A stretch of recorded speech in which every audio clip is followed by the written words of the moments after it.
মায়াইলিশ সংরক্ষণ অভিযানে বাংলাদেশ নৌবাহিনী অংশগ্রহণ করেছে। এবছর মায়াইলিশ সংরক্ষণ অভিযান গত 4 অক্টোবর থেকে পরিচালিত হচ্ছে। এরই ধারাবাহিকতায় বাংলাদেশ নৌবাহিনী সমুদ্র, উপকূলীয় অঞ্চল ও বিভিন্ন জেলায় মোতায়েন রয়েছে এবং এখন পর্যন্ত আনুমানিক 32,99,000 মিটার বিভিন্ন ধরনের অবৈধ জাল জব্দ ও ধ্বংস করেছে, যার আনুমানিক মূল্য 60,34,00,000 টাকা। অভিযানের অংশ হিসাবে নৌবাহিনী জাহাজ কুশিয়ারা, পিরোজপুর ও বরগুনা জেলার বিভিন্ন নৌ এলাকায় নজরদারি বৃদ্ধি সহ অবৈধ জাল উদ্ধারে অভিযান কার্যক্রম পরিচালনা করছে।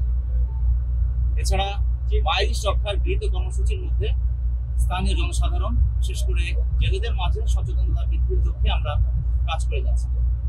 একই সাথে যারা এখনো অবৈধভাবে মাছ ধরায় জড়িত রয়েছে, আমরা তাদের বিরুদ্ধেও আইনানুগ ব্যবস্থা গ্রহণ করছি।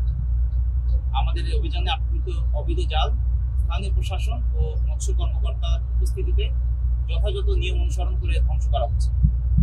ইলিশ প্রজননের এই মৌসুমে অভিযানের আওতাধীন প্রজননের সম্ভাব্য স্থানসমূহে আমাদের ধারাবাহিক টহল কার্যক্রম অব্যাহত রয়েছে।